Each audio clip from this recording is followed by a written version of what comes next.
नमस्कार, मैं Surendra Sharma, CLI training etc Asansol अपने वीडियो लेक्चर में आपका हार्दिक अभिनंदन करता हूं। मैं आपको आज डीजे कंट्रोल सर्किट एसआईवी फिटेड लोगों के बारे में बताने जा रहा हूं। ये आपके सामने अभी डीजे कंट्रोल सर्किट है। देखिए यहाँ पर एचबीएस स्विच है और एडिशनल सीसीबीए फ्यूज है, या यहाँ पर एमसीबी भी लगा रहता है बैटरी बॉक्स के पास। अभी हम लोग एक एक करके देखेंगे कि किस तरह से सप्लाई आगे बढ़ती है और डीजे क्लोज होता है। जैसा कि आपको पता है, पहले एचबीए जब ऑन करते हैं तो Q118 रिले एनर्जाइज होता है। एसआईवी फिटेड लोगों में Q118 रिले किस तरह से एनर्जाइज होता है हम लोग ये देखेंगे। देखिए, हमने एचबीए ऑन किया। आप करंट के फ्लो पर ध्यान दीजिएगा। देखिए, ये हमारा चाबी लाल रंग से पॉजिटिव सप्लाई को हमने दिखाया है। ये एसआईवी के कंट्रोल में सप्लाई जा रही है। उसके बाद देखिए, एचबीए ऑन करने के बाद ये सप्लाई हमारी एसआईवी के कंट्रोल में QV60 तक चली जाती है।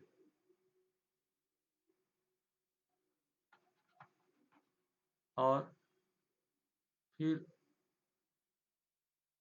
ये सप्लाई एसआईवी का जो QC रिले है उसके एक पार्ट टर्मिनल तक चली जाती है। और इधर देखिए, और सप्लाई हमारी आती है और क्यूकन के भी एक टर्मिनल के बाद सप्लाई चली जाती है और Q44 के ब्रांच में भी सप्लाई Q30 और Q45 के ऊपर तक चली जाती है। फिर ये सप्लाई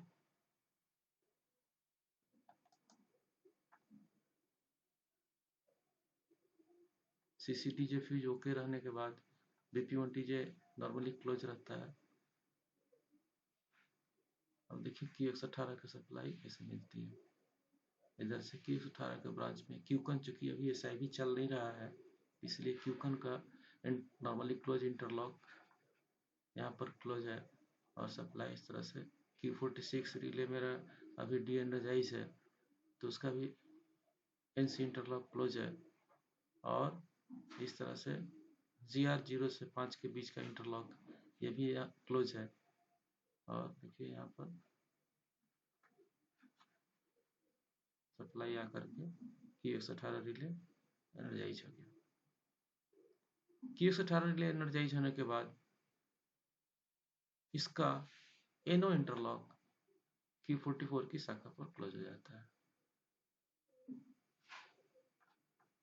देखिए, एक और भी सप्लाई सभी जो C105, C106, 7 के जो कंडक्टर्स खुले हुए हैं तो एक सप्लाई का रास्ता इधर से भी बना रहता है लेकिन Q118 तक नहीं जाता है।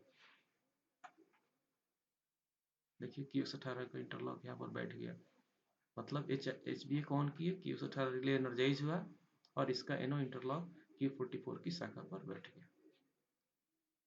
उसके बाद GR0 है, उसका भी इंटरलॉक यहाँ पर बैठ गया है Q44 की शाखा पर और Q45 की शाखा पर भी GR0 का इंटरलॉक बैठ गया है।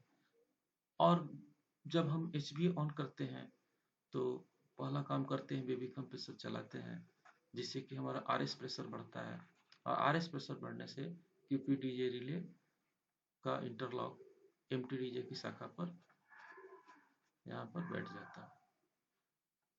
उसके बाद हम डीजे क्लोज करने के लिए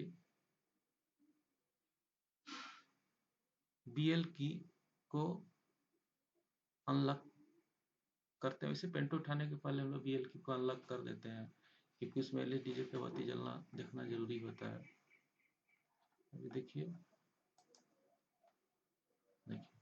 अभी हमने क्या किया, ZPT ऑन किया था पेंटो उठाने के लिए, तो उसका इंटरलॉक बैठ गया, और BLDJ को ऑन किया। 1 और 2 लिखा है, मतलब ये कैप 1 से हम लोग को एनर्जाइज कर रहे हैं, इसलिए इसे BL1 DJ है। BL2 DJ तब समझेंगे जब कैप 2 से लोगों को एनर्जाइज करेंगे।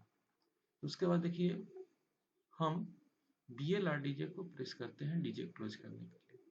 BLR DJ या BP2 DJ दोनों में से किसी को भी प्रेस कीजिएगा तो डीजे क्लोज होता है। देखिए BLR DJ को हमने प्रेस किया। BLR DJ को प्रेस करने के बाद देखिए सप्लाई जो है इस तरह से, चूंकि GR0 ऑलरेडी है ही, और ये हमारा Q45 रिले एनर्जाइज हो रहा है। तो Q118 रिले के बाद Q45 रिले एनर्जाइज होता है जब हम BLR DJ को प्रेस करते हैं। Q45 रिले एनर्जाइज होने के बाद देखिए इसका एनो इंटरलॉक Q44 और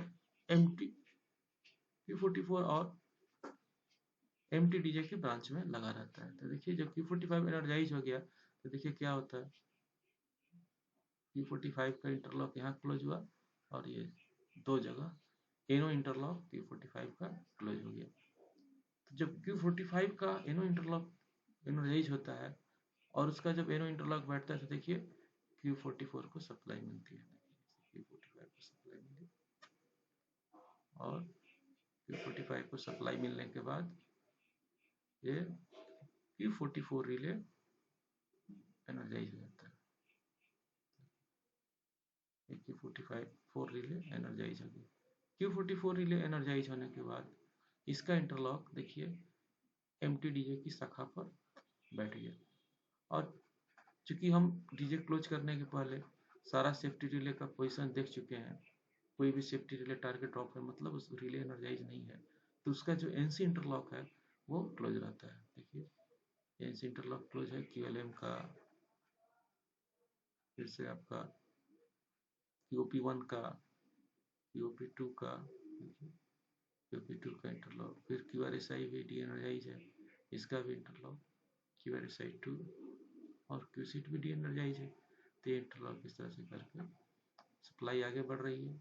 QPT जो हमारा तो ऑलरेडी क्लोज हो ही गया है, और QEMS भी डी एनर्जाइज है क्योंकि अभी हम BPEMS प्रेस्ड नहीं है। तो देखिए ये जैसे ही Q44 एनर्जाइज हुआ और MTDJ एनर्जाइज हो गया। देखिए डिस्क्रिप्शन में भी देखिए MTDJ जैसे ही एनर्जाइज होता है वैसे ही डीजे क्लोज हो जाता है, और जब डीजे क्लोज हो जाता है तो सप्लाई आती है, और देखिए जब डीजे क्लोज हो जाता है तो सप्लाई आई, और सप्लाई आने के बाद यहाँ Q44 की शाखा पर पहला काम होता है Q30 का एनर्जाइज होने से उसका इंटरलॉक का बैठना। देखिए बैठ गया। जब ये बैठ गया तो एक तो सप्लाई अभी Q45 के माध्यम से आ ही रही थी, अभी क्या हुआ, ये सप्लाई Q30 के माध्यम से भी देखिए GR0 है, और Q44 को सप्लाई मिल गई। तो जब तक हम BLR DJ को दबाए रहते हैं तब तक सप्लाई Q44 को Q45 और Q30 के माध्यम से आ रही होती है। अभी हमारा डीजे क्लोज हो गया है। डीजे क्लोज होने के बाद डीजे का अंडर इंटरलॉक यहाँ बैठ जाता है। चलिए देखिए डीजे का इंटरलॉक अंडर इंटरलॉक बैठ गया, तो MTDJ को भी सप्लाई के दो रास्ते में भी आ रही है। लेकिन डीजे क्लोज होने के बाद SIB फिटेड लोगों में हम LSCH व्यक्ति के बुझने का इंतजार नहीं करते हैं, क्योंकि SIB चालू होने में 10 से 12 सेकंड लग जाता है, और जब तक SIB चालू नहीं होगा तब तक यूकॉन एनर्जाइज नहीं होगा, बैटरी चार्जर नहीं चालू होगा, और हरा बत्ती नहीं बुझेगी। इसलिए हम डीजे क्लोज होने के बाद SIB फिटेड लोगों में LSCHB बत्ती के बुझने का इंतजार नहीं करके हम BLR DJ को रिलीज कर देते हैं। देखिए, और देखिए जब डीजे क्लोज हुआ तो डीजे क्लोज होने के बाद जिसका जो सिग्नलिंग रिले है QB60, जो LS डीजे बत्ती को जलाता बुझाता है, वो डी एनर्जाइज हो जाता है। LS डीजे बत्ती को भी बुझा देता है और साथ ही साथ इसका अपर इंटरलॉक यहाँ क्लोज हो जाता है SIB के ऊपर। और जब SIB के ऊपर इंटरलॉक क्लोज हो जाता है, देखिए, तो SIB को कंट्रोल को सप्लाई जाती है। देखिए सप्लाई जा रही है और यहाँ सप्लाई जाने के बाद SIB चालू होता है। तो SIB चालू होने के लिए दोनों कंडीशन जरूरी है, उसके कंट्रोल सर्किट को भी सप्लाई जाना और साथ ही साथ उसका AC सप्लाई, जो हमारा सिंगल फेज ट्रांसफार्मर के थ्रू, TFWA के through A0, A1, A7, A8 के द्वारा सप्लाई 760 से 830 वोल्ट के बीच आती है। तो मैंने दोनों कंडीशन, मतलब कंट्रोल सर्किट की सप्लाई भी आना जरूरी है और साथ ही साथ AC सप्लाई भी आना जरूरी है, तो हमारा SIB पिकअप करता है। बस इंतजार रहता है इसका दो का, केवल कंट्रोल सर्किट सप्लाई का और AC सप्लाई के लिए। तो देखिए SIB को जब यहाँ से सप्लाई मिली तो हमारा SIB भी चालू हो गया। SIB जैसे ही QB60 का NC इंटरलॉक बैठा और SIB हमारा चालू हो गया। तो SIB चालू होने के बाद डायरेक्ट ऑक्सिलरी मोटर भी चलने लगते हैं, बैटरी चार्जर भी सप्लाई मिलती है और क्यूकन रिले एनर्जाइज होता है। देखिए क्यूकन रिले यहाँ पर हमारा एनर्जाइज होगा।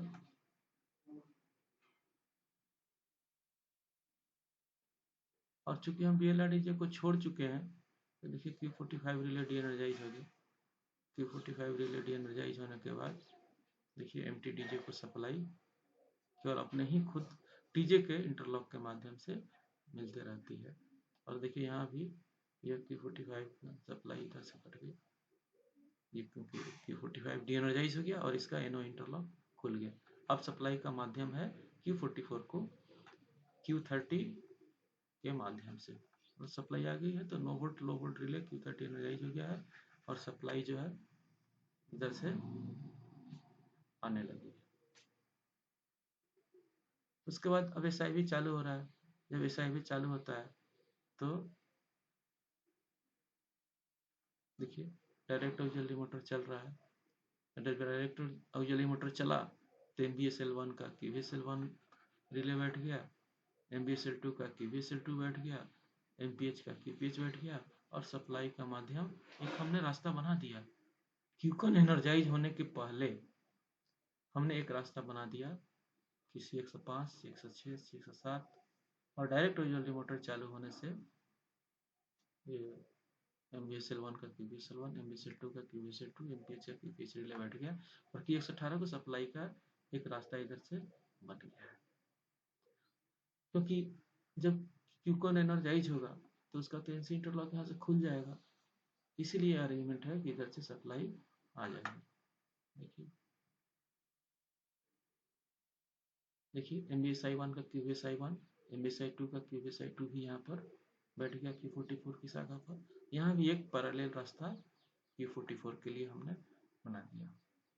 देखिए इंटरलॉक जब SIB का बैठता है तो क्यूकन रिले एनर्जाइज हो जाता है और क्यूकन रिले के एनर्जाइज होने से देखिए यहाँ इसका NC इंटरलॉक खुल गया और सप्लाई का रास्ता चूंकि पहले से बन चुका है डायरेक्ट ऑक्सिलरी मोटर के चालू होने से और हमारे ब्लोअर मोटर के कंटेक्टर भी खुले हुए हैं, तो सप्लाई का रास्ता देखिए यहाँ से इधर से आकर के Q118 को मेंटेन करके रखा है।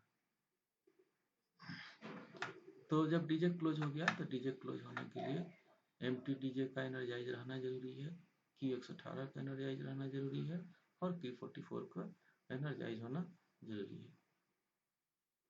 देखिए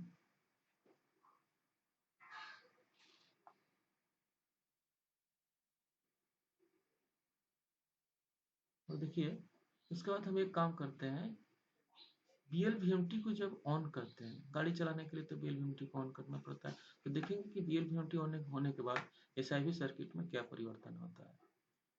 देखिए BLVMT को जब ऑन करते हैं तो उसका जो एनसी इंटरलॉक है वो खुल जाता है एसआईवी की शाखा से।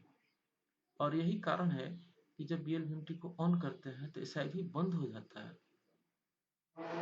और उसी समय बीएलवीएमटी को ऑन करने से क्यूएस व्हीम रिले एक एनर्जाइज होता है। ये ऑक्सिलरी कंट्रोल सर्किट एसआईवी का जो है, उसमें जब हम बताएंगे तो आपको बताएंगे उसमें। तो बीएलवीएमटी ऑन करने से एसआईवी बंद हुआ, और साथ ही साथ QS VM C107, C105, C106 energise होकर के कंडक्टर भी क्लोज हो गए और क्यूएस व्हीम रिले भी एनर्जाइज हो गया। क्यूएस व्हीम रिले का 2 सेकंड का टाइम डिले होता है, यहाँ पर इसका 2 सेकंड का टाइम डिले है। अब क्या होगा, कंडक्टर तो क्लोज हो गया, और अब क्यूएस व्हीम रिले का इनो इंटरलॉक एसआईवी के कंट्रोल में रास्ता में क्लोज हो जाएगा, और सप्लाई का रास्ता इधर से बंद आ जाएगा, और फिर से एसआईवी चालू होगा। तो ये इसलिए होता है, एसआईवी बंद इसलिए होता है कि हम लोग जब एसआईवी का फीचर्स में पढ़ते हैं एडवांटेजेस में, तो बोलते हैं कि सॉफ्ट स्टार्ट। तो सॉफ्ट स्टार्ट करने के लिए एसआईवी को बंद कर दिया जाता है बीएलवीएमटी ऑन करने पर, और चूंकि कंडक्टर क्लोज हो गए रहते हैं C107, C105, C106, तो अब जब एसआईवी चालू होता है तो वो ब्लोअर मोटर जो हमारे MVRH, MVMT1, MVMT2 है, उनको सप्लाई धीरे धीरे जाती है एसआईवी पिकअप होने तक पूरा, और इस तरह से ये सॉफ्ट स्टार्ट होता है। अब देखिए एक घटना ये हुई कि जब हम C105, C106, C107 को क्लोज कराए बीएलवीएमटी के ऑन करने से, तो यहाँ से खुल जाएगा। देखिए खुल गया, और देखिए सबका एनसी खुल गया और एनओ क्लोज हो गया।